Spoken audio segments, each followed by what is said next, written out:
cette deuxième journée du Business Camp. J'espère que vous avez passé une bonne soirée, une bonne nuit et que vous avez pris un petit café pour démarrer cette journée. Avec du coup cette deuxième plénière sur l'optimisme et la résilience. On en aura une juste après sur l'omnicanalité et à 11 h démarrent du coup les activités. Donc on va décaler un petit peu, vous avez compris, on a encore un petit peu de retard aujourd'hui. Voilà, on va démarrer cette plénière tout de suite. Alors je vais laisser nos 4 participants se présenter tour à tour. Et puis derrière, on va pouvoir démarrer. Bonjour à tous, merci d'être réveillés. Je sais à quel point c'est difficile, le vivant moi-même. Je m'appelle Grégory, j'édite le site okara.com, qui est un pure player de la bijouterie et horlogerie en ligne. Pour faire court, en 3 métriques, c'est 20 millions de chiffre d'affaires, c'est 600 000 visiteurs uniques par mois et c'est un écrin de 30 000 montres et bijoux neufs vendus en ligne.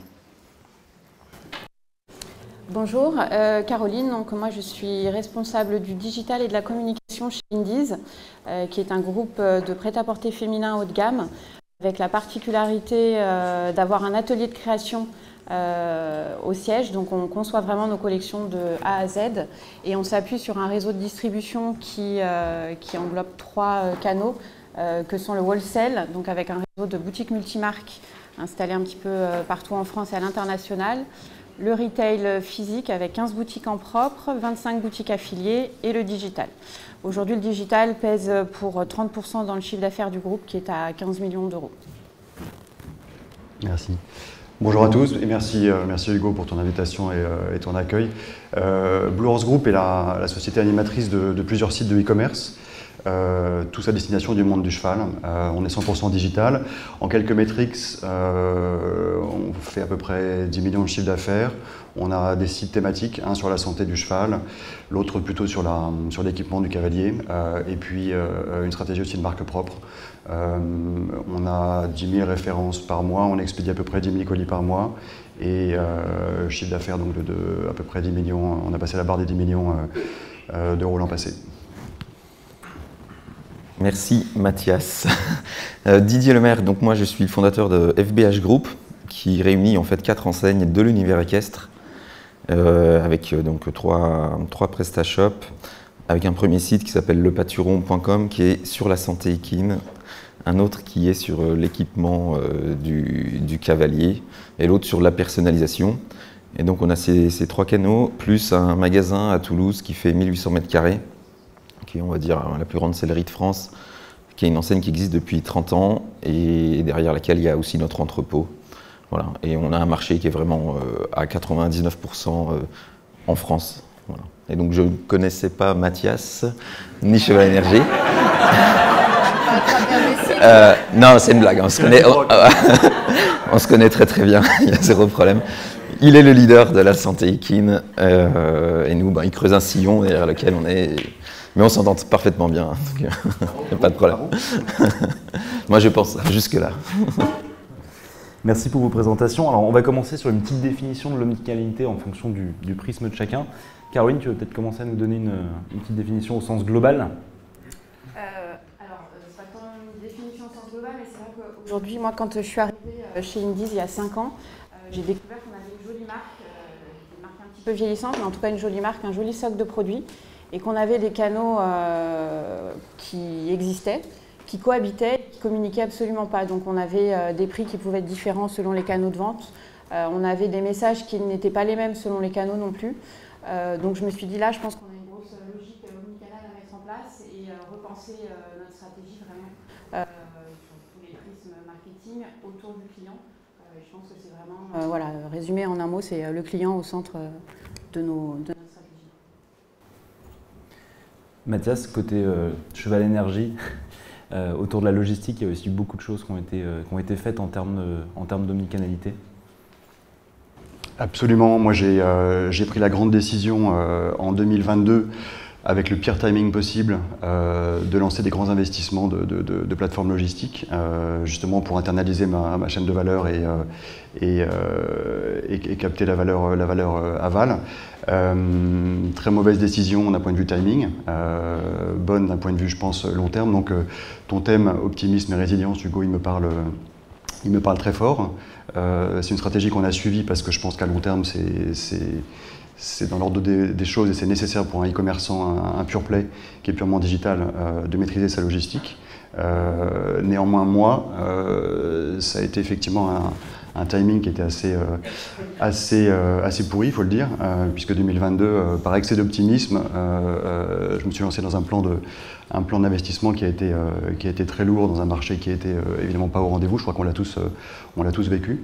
Et donc aujourd'hui, effectivement, donc résilience. Mais mon plan de croissance, effectivement, sur le long terme, incluait cette partie logistique, parce que j'étais arrivé à un stade du développement où le prestataire logistique externe, bien que très bon, très engagé, répondait plus à mes besoins de marketing, à mes besoins de customizing, si vous voulez, du process d'expédition, répondait plus aussi aux demandes que j'avais des marques qu'on distribue de faire des opérations spéciales.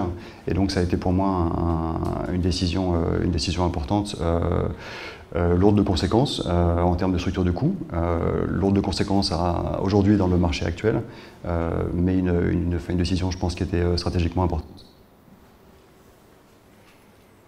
D'ailleurs, pour ceux qui prennent de temps en temps le train Paris-Bordeaux, vous aurez la chance de voir le gros entrepôt Cheval Énergie Pony Power sur le trajet, juste à 5 minutes après avoir quitté Bordeaux, donc une bonne publicité. Grégory, peut-être quelques mots de l'omnicanalité autour du client. Alors, je vais parler d'omnicanalité, mais je ne suis pas hyper représentatif. Nous, on a deux boutiques qui sont non pas des volontés, mais plutôt des obligations contractuelles. Quand on a voulu ouvrir la partie montre sur Okara, les marques, notamment celles qui sont suisses, nous ont imposé d'avoir un magasin physique pour pouvoir revendre. Ce n'est pas très légal en droit de commerce. Par contre, bon, les Suisses, ils s'en fichent un peu. Alors, je ne suis pas le meilleur interlocuteur pour ça, mais nous, on a fait l'omnicanalité comme si finalement le visiteur venait sur un site web. Donc, je pense qu'on n'est pas une grande chaîne de retail, mais par contre, on est 100% omnicanal, on peut s'en vanter. Nos clients, quand ils vont en boutique, ils retrouvent leur point de fidélité, ils peuvent se désabonner de la newsletter s'ils ont envie, ils ont les mêmes promos, on peut réserver en ligne, payer en magasin, on peut payer en ligne et venir retirer en magasin. Donc on a un parcours qui doit être et qui est 100% fluide, voilà, avec des petites initiatives que je racontais ce matin au petit déjeuner. À Noël dernier, on a même eu l'idée de découper chaque vitrine comme une zone logistique. Et après, on a fait matcher des catégories sur notre site par zone. Et on a mis des QR codes sur chaque vitrine qui appelaient chaque catégorie. Et donc à Noël, quand il y avait de l'attente en magasin, les personnes pouvaient prendre leur smartphone, scanner le QR code sur la vitrine et retrouver, et tomber donc dans une catégorie où il y avait tous les produits qui étaient en stock dans la vitrine, ce qui leur permettait d'avoir les informations en attendant que le conseiller se libère, voire même de passer une commande si jamais il y avait trop de monde, etc. Donc voilà comment nous on joue l'omnicanalité. Ça c'était un vrai besoin parce qu'il y avait beaucoup de trafic dans la boutique, je ne me rends pas compte en fait. Oui, en fait, à Noël, c'est là où nous on a des gros pics et c'est là où il y a un petit peu d'insatisfaction. Alors trouver des bons vendeurs dans notre domaine, c'est compliqué. Et du coup, il y a malheureusement à Noël et en forte période d'activité des pics de fréquentation qu'on ne sait pas gérer, notamment sur la ressource humaine. Donc on a cherché un moyen d'occuper le client et en fait, rien de mieux que lui donner directement les infos du site web pour l'occuper. Merci. Et puis du coup, pour terminer sur le levier de croissance qu'est l'omnicanalité, peut-être quelques mots autour du paiement. Oui, alors nous, on a évidemment PayPal Checkout sur nos sites. Et on est aussi d'intégrer la solution PayPlug. Et en magasin, par exemple, tout ce qui est terminal de paiement ou autre, c'est aussi une solution PayPlug. Et donc les clients qui achètent sur le site Equestra et qui viennent aussi au magasin, en fait tout ça est assez unifié. On propose en magasin aussi des solutions PayPlug, donc notamment le BNPL, Buy Now, Pay Later, qui par exemple sur le premier trimestre représente à peu près 7% de notre chiffre comme solution de paiement. Et on a un panier moyen qui est de 93 € et qui sur le BNPL est à 232 €. Donc c'est assez significatif. Ouais. Tu peux le faire, c'est cadeau. Voilà, on est là pour ça. Voilà. Et après, qu'est-ce qu'on fait aussi sur le côté magasin, 100% des clients, bah, s'ils veulent aujourd'hui leur ticket de caisse ou leur facture, ils ont besoin d'avoir un compte sur le site Equestra. Donc, c'est-à-dire que lors du passage en caisse, on demande soit un mail, soit un SMS et ils reçoivent un lien. S'ils sont déjà clients, bah, évidemment, ils ont leur espace client. Et les achats qu'ils ont fait en magasin ou dans le Presta, en fait, ils ont leur historique de facture dans leur même espace client. Donc, du coup, les points fidélité, c'est pareil, se cumulent. C'est obligatoire, il n'y a pas de remise papier de la facture? Non, en plus, il y a une loi, bon, je ne vais pas rentrer dans ces détails, mais ouais, de dématérialisation qui, de toute façon, va forcer à ne plus avoir de papier. Donc ça, et ça permet aussi ben, d'avoir 100% des clients qui rentrent dans le magasin qui du coup se retrouvent avec un achat. On a une zone de chalandise qui est très grande, hein, puisqu'on a des clients qui chaque semaine viennent de Brive, comme de Bordeaux, comme de Bayonne ou de Perpignan à Toulouse. Parce que c'est comme si c'était la taille d'un décathlon, mais dédié à l'univers équestre. Donc, et ils viennent, voilà, ils vont y venir un week-end ou une semaine. Et s'ils ont oublié un ou deux produits, bah, ils ne vont pas revenir à Toulouse dans le magasin. Du coup, ils vont acheter sur le site. Mais bon, ils auront tous les avantages qu'ils ont eu en magasin. Donc, en termes de connaissances clients, c'est assez important. Et puis, je pense que ça va devenir de toute façon le standard. Voilà, on est juste en avance un petit là-dessus. Il y a mais un peu de réticence à laisser son mail ou... Non, franchement, non. Non, en plus, on dit qu'on est sur un marché B2C, mais il y a quand même beaucoup de pros ou de gens qui ont un statut entrepreneur, ou freelance, et du coup, ils ont besoin de factures. Et dans notre milieu, j'ai envie de dire que c'est assez naturel d'exiger le ticket de caisse. Non, ça ne leur pose pas de problème. Après, je pense que sur des segments de marché plus mass market, peut-être qu'il peut y avoir plus de gens qui sont réticents à donner leur téléphone. Voilà. Et donc, du coup, nous, le paiement, c'est aussi, derrière ça, il y a une exploitation marketing, quoi. Parce que tous les clients qui ont acheté en paiement fractionné, ils ont forcément des automation mail derrière qui sont très spécifiques. Voilà. Par exemple. Merci. Alors, pour creuser sur l'omnicanalité, ce sera le thème de la plénière juste après. Donc là, plus sur l'aspect technologique, l'aspect transformation, et puis l'aspect aussi, vous le verrez, management, ressources humaines. Il y a plein de choses intéressantes qui vont se dire.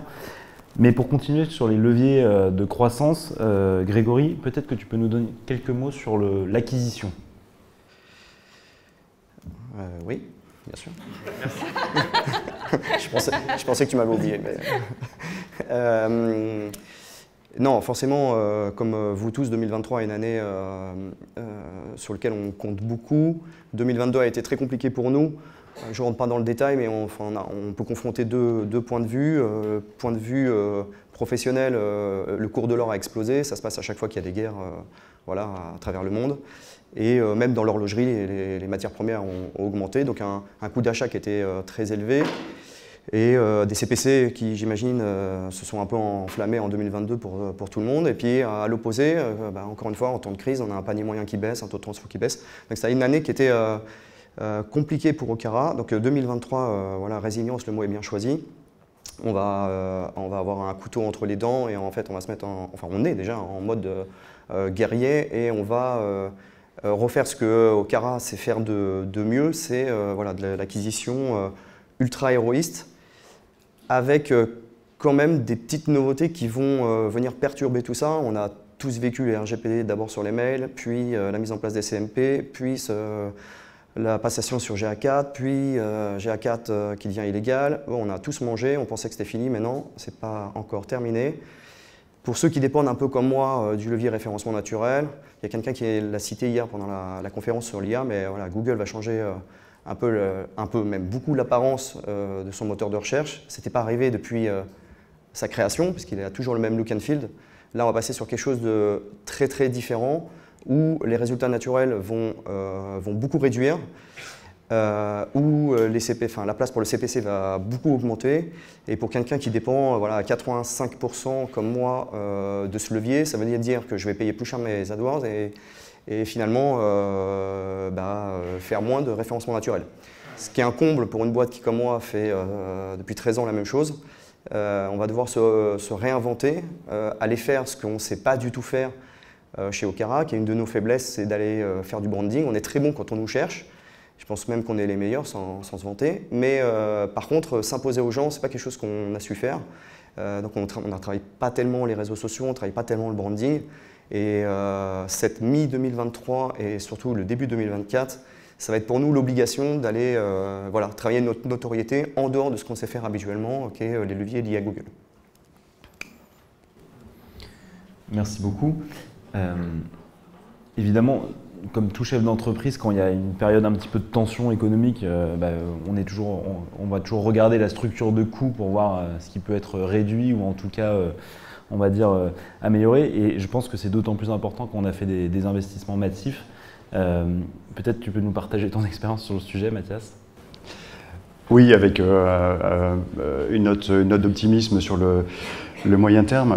Parce que moi, la question que j'ai à gérer aujourd'hui au quotidien, je pense que c'est aussi celle de beaucoup d'entre nous, c'est comment je gère ma structure de coûts. Est-ce que je gère pour tenir ou est-ce que je gère pour croître? Donc concrètement, est-ce que je coupe dans mes coûts en position bunker ou est-ce que j'investis pour le futur? C'est pas une décision qui est facile à prendre quand on sort d'une succession de, comme disait Grégory, de chocs d'offres et de demandes. Moi, souvent, je me rappelle le matin quand je me lève inquiet qu'on vient quand même de suivre une succession de chocs assez extraordinaires avec un choc positif de demande sur la période Covid pour les acteurs digitaux purs. Ensuite, un choc négatif sur d'offres.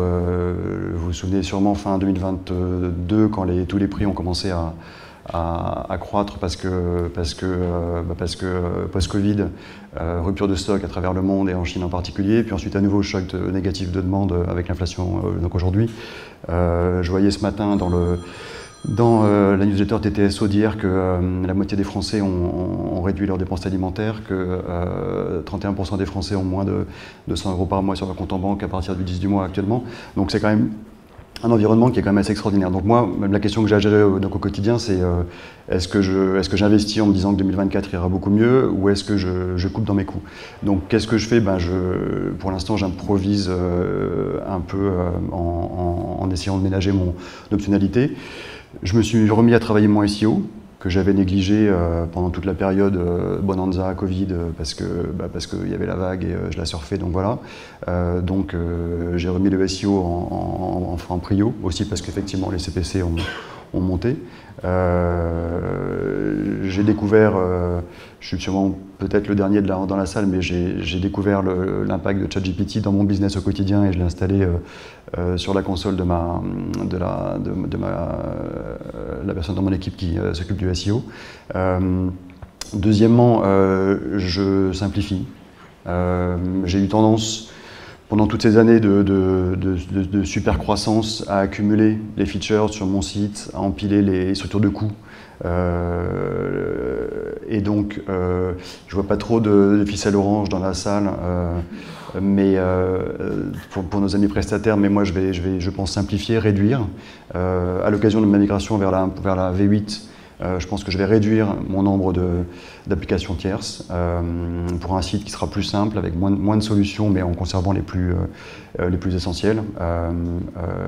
Et puis j'ai un peu plus de recul sur ce que me rapportent toutes les solutions, toutes les features que j'avais installées sur le site, sur les différents sites ces dernières années et qui n'ont pas toutes été au rendez-vous en termes de ROI. Souvent très très bien, mais en termes de ROI marginal par rapport à la dépense que ça implique, c'était négatif.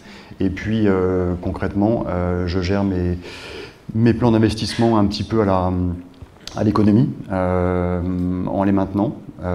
Développement de marques propres, développement d'initiatives logistiques et de prestations logistiques pour les marques que je distribue, mais en essayant d'être super vigilant sur les investissements et de me freiner dans ce que je sais de mon défaut, qui est de toujours vouloir aller trop vite et parfois de dépenser trop rapidement pour vraiment avoir une structure de coûts que j'optimise en attendant un 2024 qui j'espère sera une année de reprise, de croissance. On commence à voir les premiers signes d'inflation en baisse, donc moi je suis relativement optimiste pour le futur, mais je vais essayer de ne pas refaire les mêmes erreurs aujourd'hui qui sont des erreurs a posteriori, c'est toujours facile de prédire l'avenir, de prédire le passé, pardon, mais peut-être d'être un peu plus prudent dans ma stratégie de croissance, en me privant de certaines optionnalités, peut-être, mais au moins en stabilisant ma base de coûts.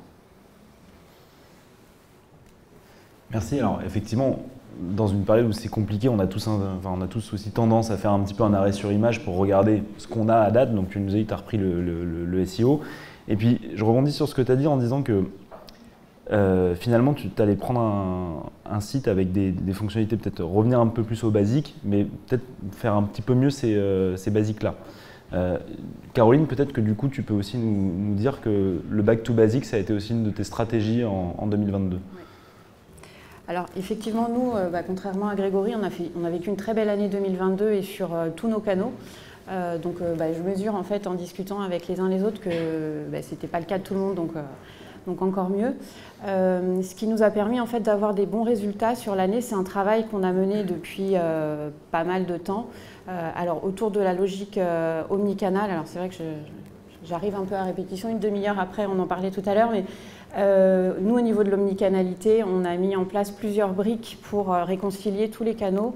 La première chose, ça a été de faire un deal avec les boutiques qui étaient très réticentes par rapport au digital. C'est vrai que moi, j'avais quand même 15 boutiques en frontal et 25 affiliés qui regardaient ce qu'on faisait sur le site et qui nous voyaient comme celui qui allait leur piquer leurs clientes et leur chiffre d'affaires.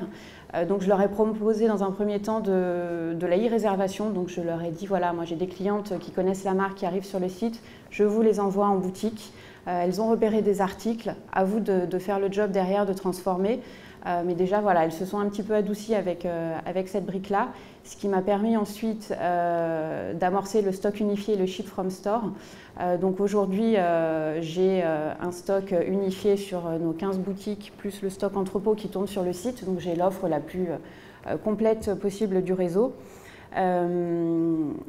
Le ship from store, c'est 20% des commandes du site web qui sont expédiées aujourd'hui de nos 15 boutiques.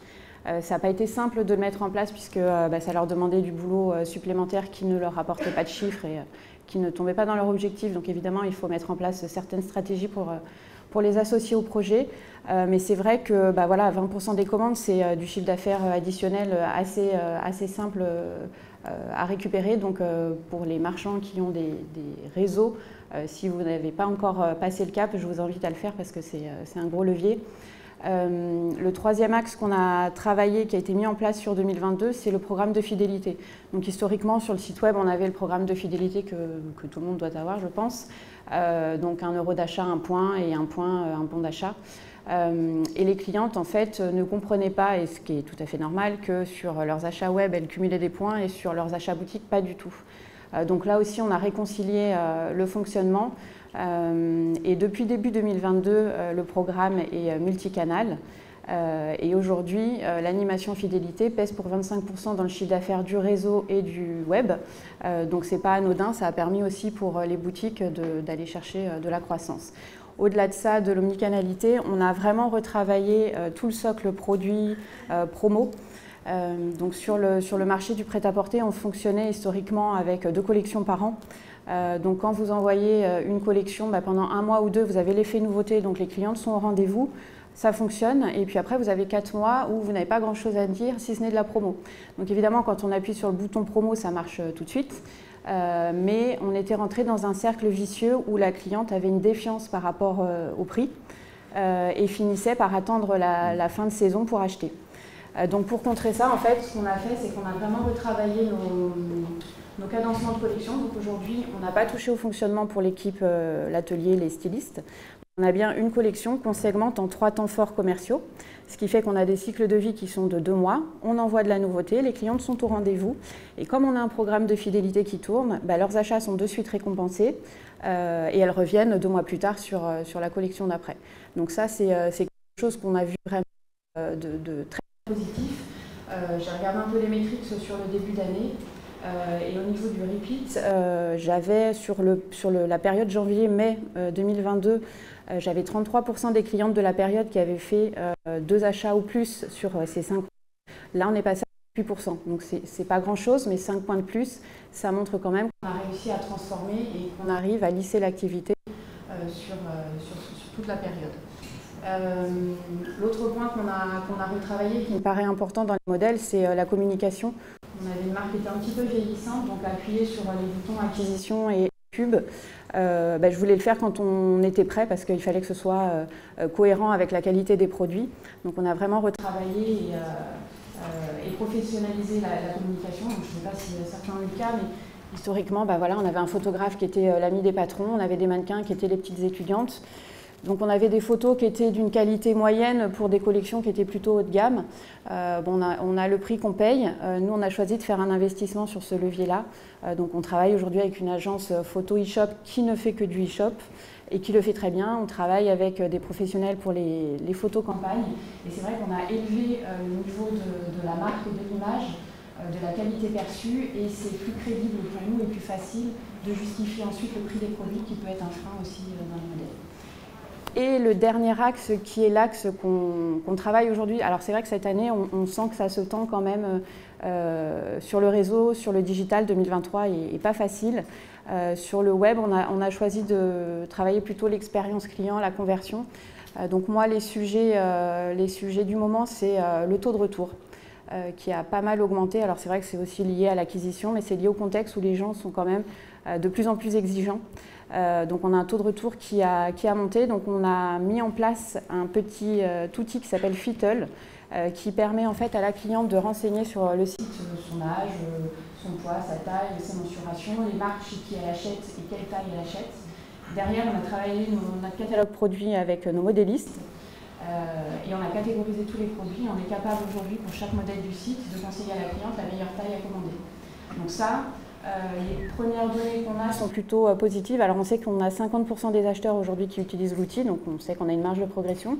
Mais pour celles qui l'utilisent, on a un taux de retour 5 points en dessous de celles qui ne l'utilisent pas. Donc voilà, ça c'est un outil qu'on a signé qui est très très bien. Et le deuxième outil qu'on est en train de mettre en place, alors je ne sais pas si elle est dans la salle, c'est avec Billable. On est en train de travailler sur les logiques de conversion sur donc de la recommandation produit sur le panier, produit sorti de caisse, dans les pages listes, dans les fiches produits, une petite jauge dans le panier qui dit voilà, plus que X euros avant le paiement 3 fois sans frais, etc. Donc là, je n'ai pas de données encore à vous partager, mais sur une prochaine édition avec plaisir. Voilà, les sujets du moment. Et pour parler de la fidélité, est-ce qu'il y a un principe de parrainage aussi? Non, alors...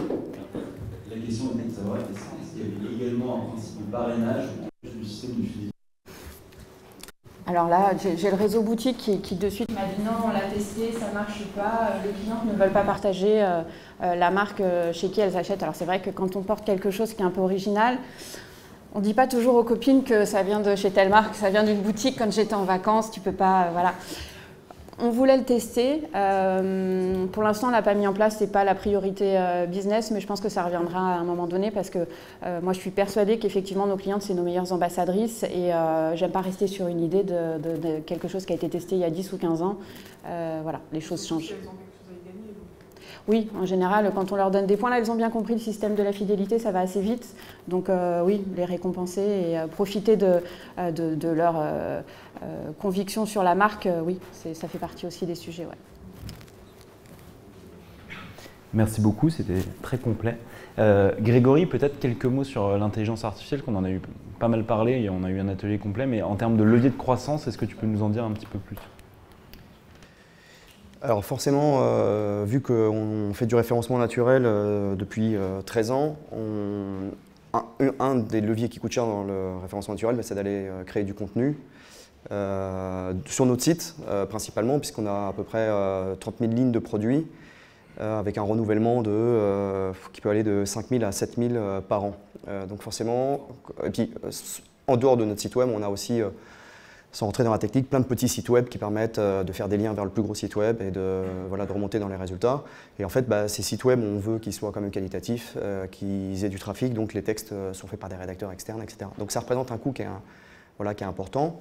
Et quand on a vu l'AI arriver, notamment OpenAI, on s'est dit, il y a sûrement quelque chose à faire pour générer des contenus qui ne vont pas nous coûter trop cher, etc. Donc ça doit faire un peu plus d'1 an maintenant qu'on ponce le sujet dans tous les sens, parce que c'est un vrai impact temps et coût, même sans parler du coût, en termes de temps, c'est incroyable. Et on en est arrivé aujourd'hui à une conclusion, alors qui va forcément diverger de ce qu'on a entendu hier. C'est pour ça que je précise que c'est valable sur mes tests et ce que nous, on a fait. Mais en gros, si je devais synthétiser, parce qu'on pourrait en parler des heures, est-ce que je vais l'utiliser sur Okara pour la rédaction de contenu? À date, non. Est-ce que je vais l'utiliser en dehors d'Okara pour alimenter des sites? A priori, oui.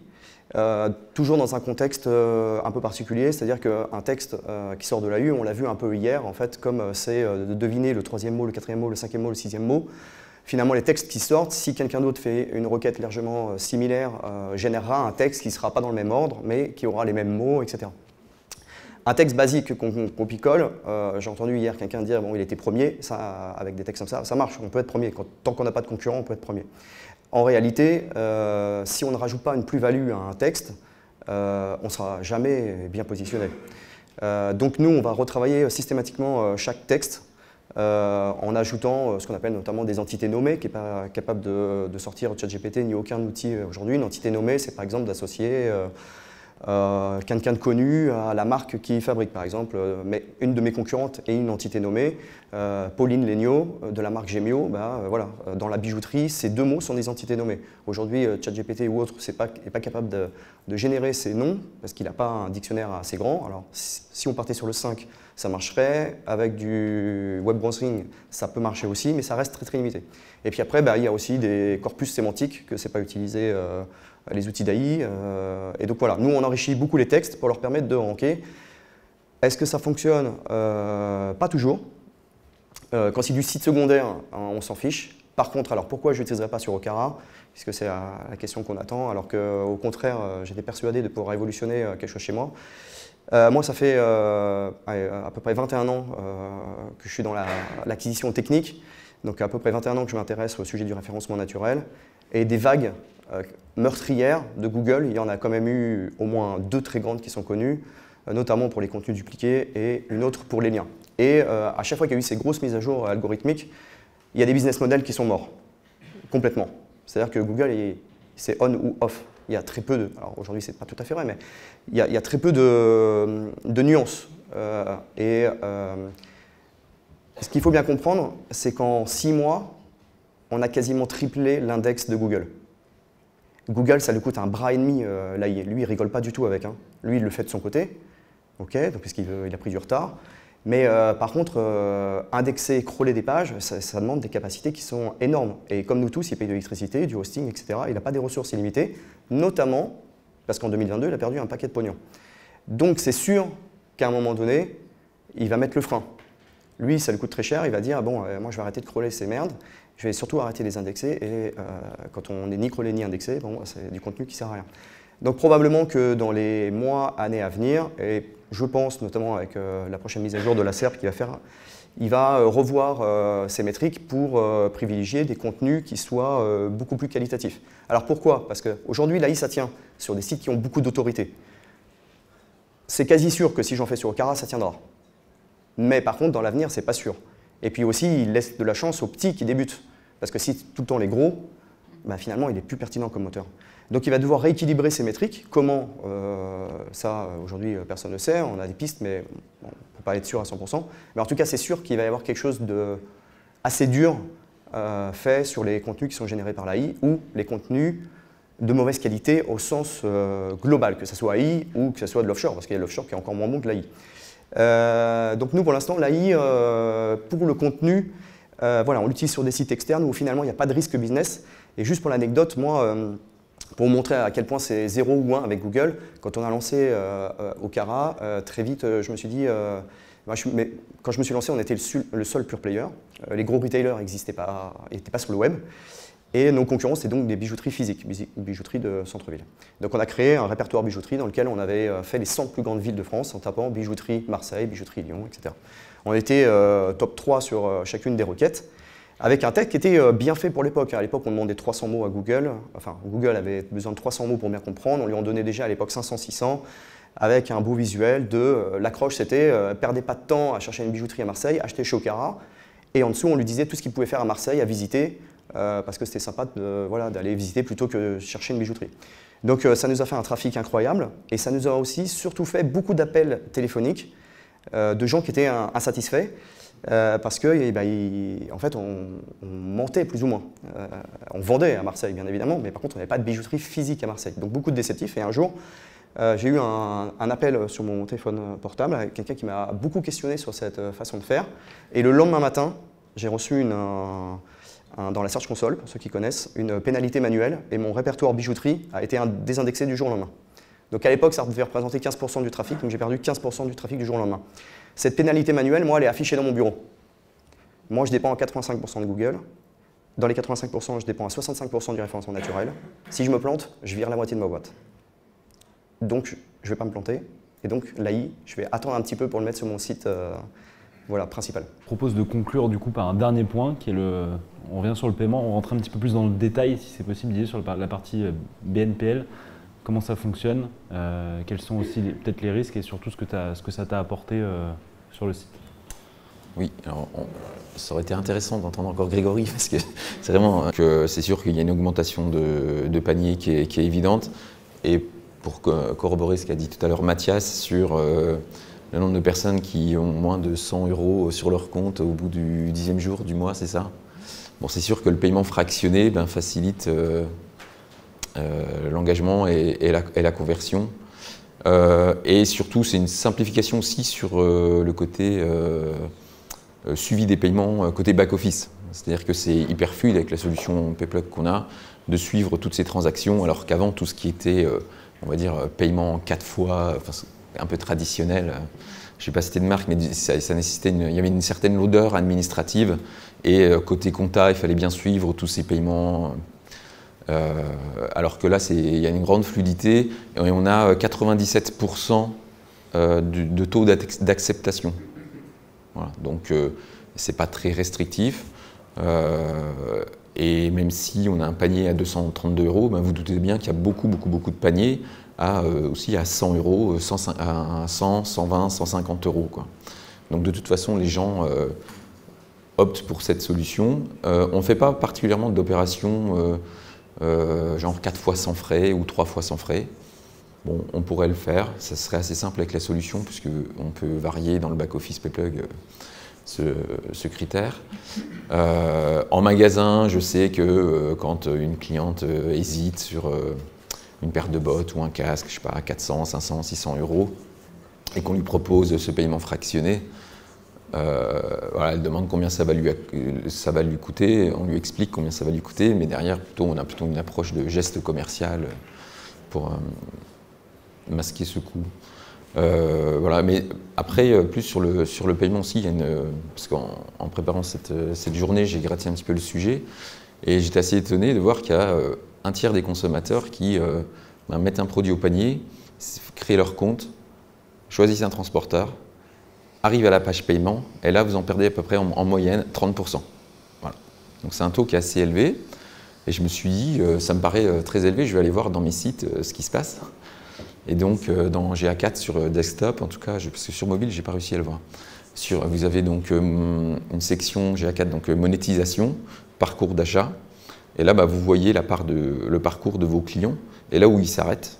Et par exemple, pour le pâturon, on a un taux d'abandon de 26% sur la partie paiement, que je trouve super élevé, qui est visiblement proche de la moyenne des sites, mais ça reste néanmoins très élevé. Et je pense que il y a beaucoup de choses à faire en termes de réassurance, de personnalisation de la page de paiement. Il y a 10% des gens qui, au moment du paiement, ils ne savent plus où ils sont. Voilà, spontanément, pam, vous leur demandez où est-ce que vous êtes en train d'acheter, ils ne savent plus dans quelle enseigne ils achètent. Donc ça paraît assez dingue, dit comme ça, mais visiblement c'est une réalité. Donc il y a beaucoup d'efforts à faire, je pense, sur cette dernière page. Et il y a une forte attente aussi des clients sur un maximum de choix de paiement. Voilà. Donc je pense qu'il y a beaucoup à gagner parce que c'est très difficile de faire l'acquisition. C'est très difficile que les gens mettent des articles au panier, qui créent leur compte, qu'ils arrivent et qu'ils choisissent un transporteur et qu'on perde vraiment ce volume de business. On devrait plutôt être, je sais pas moi, des taux plus proches de 5% éventuellement, mais 27% c'est énorme, quoi. Donc voilà, et on a encore quelques minutes ou pas? Oui, bien sûr. Bon, parce que non, on ne s'est pas concerté tout à l'heure sur le côté, chacun a abordé un sujet, retour aux basiques, aux fondamentaux. Nous, on a fait aussi cet exercice, c'est-à-dire qu'on a un site à l'enseigne Equestra, c'est une enseigne qui a 30 ans, et dès qu'il y a eu l'arrivée du e-commerce, forcément, il y a eu un shop, un Presta. Alors, on n'est pas resté à la version 1.2, hein, on est quand même sur une version 1.7, mais disons que voilà, sur 15-20 ans de vie de e-commerçant, on y grève forcément beaucoup d'add-ons, beaucoup d'applications, beaucoup de ficelles orange. Et en fait, on se retrouve avec plein de solutions et on en exploite vraiment qu'un infime pourcentage. Et on complexifie aussi le back-office. Et donc, on voit qu'à chaque migration, c'est aussi à chaque fois des éléments qui sont des éléments qui retardent en fait. Et donc, moi, de manière drastique, là, sur un site, on a vraiment fait sur un board un rond avec le site et toutes les applications et les add-ons que l'on a dans ce site. Et c'est assez impressionnant quand on a une map de voir tout ce qu'on a mis au fil du temps et puis de voir en fait à côté les bénéfices clients. Et on s'est rendu compte qu'on pouvait en enlever à peu près 80%. Et derrière ça, on a mis un critère qui était en fait le côté productivité et on a un chef de projet par site. Et la personne qui manage la boutique en fait, et là, dans son temps, on n'aurait que 2 ou 3% ou 1% pour s'occuper de telle ou telle fonctionnalité. Donc c'est un peu comme le pack office, hein. On utilise en moyenne, je crois qu'on utilise moins de 2% du potentiel du pack office. Et dans les modules qu'on ajoute ou dans les fonctionnalités qu'on ajoute, en fait, c'est clair que, oui, on peut avoir une promesse avec ma solution, vous allez faire plus 15% de chiffre d'affaires. Mais bon, et ça a un coût.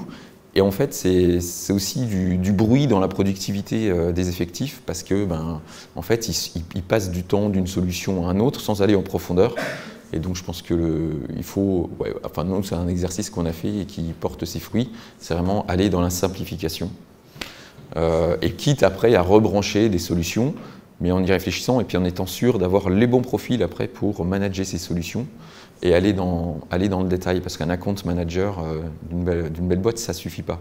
Il faut en interne avoir quelqu'un qui soit en capacité d'aller dans le détail de ces solutions. Et on a plus à y gagner, je pense, à aller en profondeur dans la connaissance et la maîtrise des outils qu'on rêve sur notre site qu'en avoir plein. Voilà, donc ça, ça rejoint un peu ce que vous avez dit tout à l'heure. C'est back to basic, quoi. Voilà.